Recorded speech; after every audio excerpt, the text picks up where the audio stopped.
오늘 묵상 본문 요한에서 3장 13절 이하의 말씀은 하나님 앞에서 담대한 삶, 하나님 앞에서 담대한 삶이라는 주제의 말씀입니다. 13절 말씀을 보면 이렇게 쓰여 있습니다. 형제들아, 세상이 너희를 미워하여도 이상히 여기지 말라. 형제들아, 세상이 너희를 미워하여도 이상히 여기지 말라. 우리가 요한에서 2장 1장 말씀을 볼 때 사도 요한, 이 노사도인 80세 90세가 되었던 이 노사도 사도 요한이 성도들을 향하여서 불렀던 호칭이 자녀들아, 아이들아 라고 하는 호칭이었습니다. 왜 형제들, 왜 지체들을, 왜 성도들을 자녀들아, 아이들아 라고 이야기하였겠습니까? 자기가 섬기는 지체들이 자기의 영적인 자녀가 됨을, 자신이 영적인 아비가 됨을 이제 강조하기 위하여서 그러한 호칭을 하였습니다. 그런데 오늘은 사뭇 다르게 형제들, 지체들을 형제들아 라고 말씀을 합니다. 여기서 말하는 형제가 헬라어로 아델포스입니다. 아라고 하는 이 접두어는요, 같은이라는 뜻이고요. 델피스라고 하는 단어는 자궁이라는 뜻입니다. 그러니 무엇입니까? 한 배에서 났다. 한 어머니에게서 한 배에서 난 혈육이다 라고 하는 것이 바로 형제들아 라고 하는 뜻입니다. 이러한 호칭이 지체들에게, 성도들에게 합당한 이유는 무엇입니까? 우리가 예수님 안에서 한 믿음을 가지고 한 생명으로 거듭나 한 하나님을 아버지로 모시고 한 영의 인도함을 받기 때문 아니겠습니까? 그리스도 안에 있는 모든 지체들이 다 예수 안에서 한 생명으로, 한 믿음 안에서 한 하나님을 아버지로 모시는 그러한 가족이다 라는 것을 사도 요한이 강조하는 줄 믿습니다. 그러기 때문에 오늘 말씀을 보니까 14절에 뭐라고 이야기하죠? 우리는 형제를 사랑함으로 사망에서 옮겨 생명으로 들어간 줄 안다.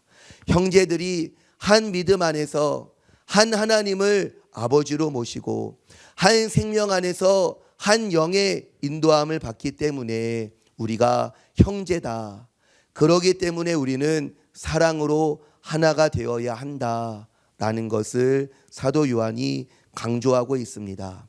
왜 같은 믿음을 가지고 있는 지체들이 사랑하여야 하겠습니까? 우리가 신앙생활하는 이때 초대교회 성도들이 신앙생활을 하였던 그 신앙생활의 그 터전은 녹록하지 않았습니다. 뭐라고 하지요? 세상이 너희를 미워하여도 이상히 여기지 말라. 오늘 새벽에 한 지체와 함께 잠시 대화를 나누었는데 우리 공동체가 섬기는 선교단체가 있지요. 작게나마 섬기는 선교단체가 있는데 박해자들, 이 땅에서 박해자들만 섬기는, 박해 지역들만 선교하는 선교단체 순교자의 소리입니다. 그 순교자의 소리의 창시자가 리차드 원브란트 목사님이신데 공산 치하에서 옥고를 14년이나 치르셨습니다.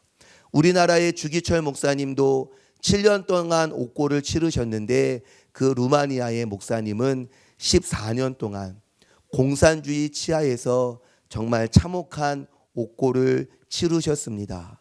그러니 그 감옥에서 같이 옥고를 치루었던 그 분들 보니까요, 어떻게 하지요?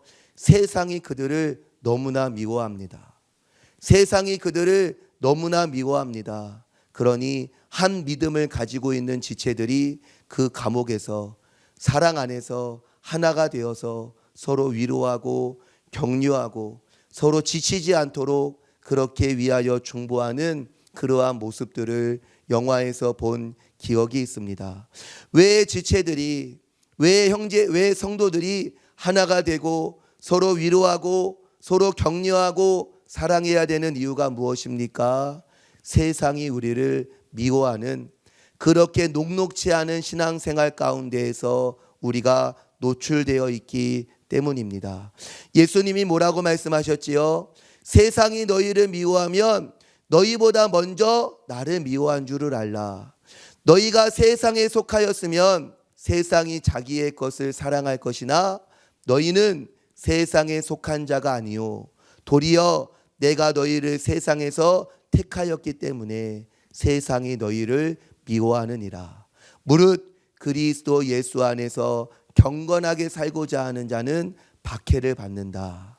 우리가 세상에서 예수를 믿는 믿음 때문에 우리가 받는 여러 가지 곤란함과 곤고와 어려움과 박해 때문에 우리가 똑같은 예수를 믿음으로 말미암는 스티그마가 우리 안에 있기 때문에 우리가 만날 때 서로 위해주고 서로 격려해주고 즐거워하는 자들과 함께 즐거워하고 우는 자들과 함께 웃는 그러한 자가 되어야 하지 않겠습니까?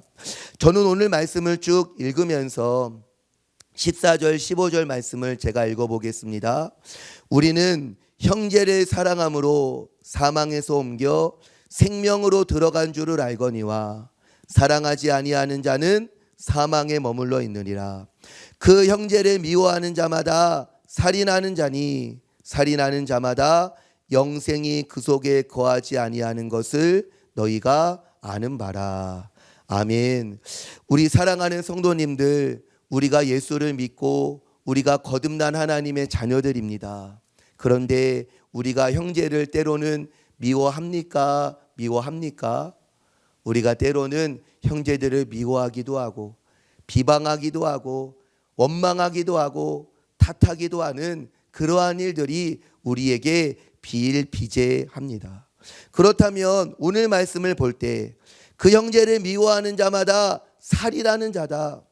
살인하는 자마다 영생 하나님의 생명이 그 속에 거하지 아니하는 것을 너희가 아는 바다 라고 하는 말. 그러면 나는 형제를 사랑하지 않으니 형제를 헐뜯고 비방하고 미워하는 마음이 내 안에 있으니 나는 구원받지 않은 건가? 이렇게 생각할 수 있겠습니다. 그런데 성도님들 말씀을 읽으면서 저는 말씀을 읽으면서 이러한 묵상을 하였습니다. 이 말씀들은 영의 생명 안에서 영의 생명의 차원에서 말씀하는 것이다. 우리 안에 누구의 생명이 있습니까?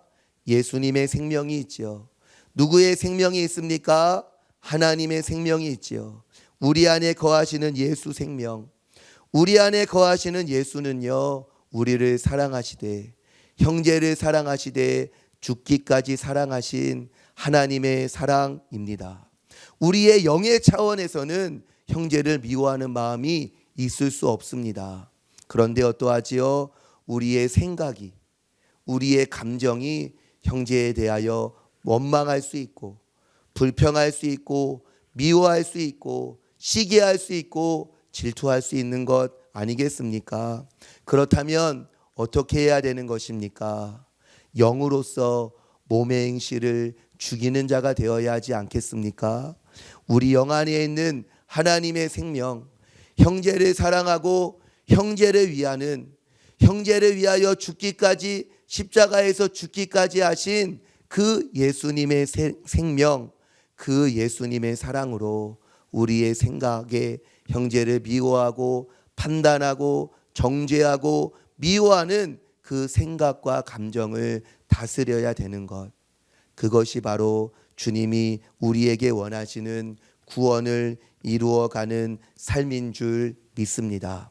오늘 묵상집 제일 뒤에 보면 에세이가 있는데 한 목사님, 한 그리스도 안에 형제된 분의 글이 있습니다. 이런 글이 있는데 뭐라고 쓰여 있느냐? 당신의 영적 여행을 가늠해 보고 싶다면 사랑과 성령의 열매 차원에서 가장 가까운 인간관계의 질을 점검해 보라. 사랑, 희락, 화평, 오래 참음, 자비, 양선, 충성, 온유, 절제, 이 9가지의 성령의 열매의 차원에서 나의 가장 가까운 인간관계와의 질을 점검해 보라. 당신을 가장 잘 아는 사람들이 당신에게 갈수록 사랑과 화평과 평안이 점점 많아지고 있다고 말할까? 갈수록 짜증을 덜 내고 참을성이 많아지고 있다고 말할까? 당신이 이전보다 더 친절하고 부드러워졌다라고 말할까? 힘든 시기에도 충성을 다하며 이전보다 절제력을 발휘하고 있다고 말할까? 우리 스스로 마음의 상태를 점검해 볼 수도 있다.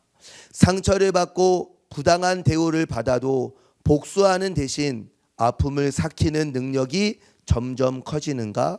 심지어 자신을 저주하는 자를 위해 기도하는 수준까지 자라고 있는가?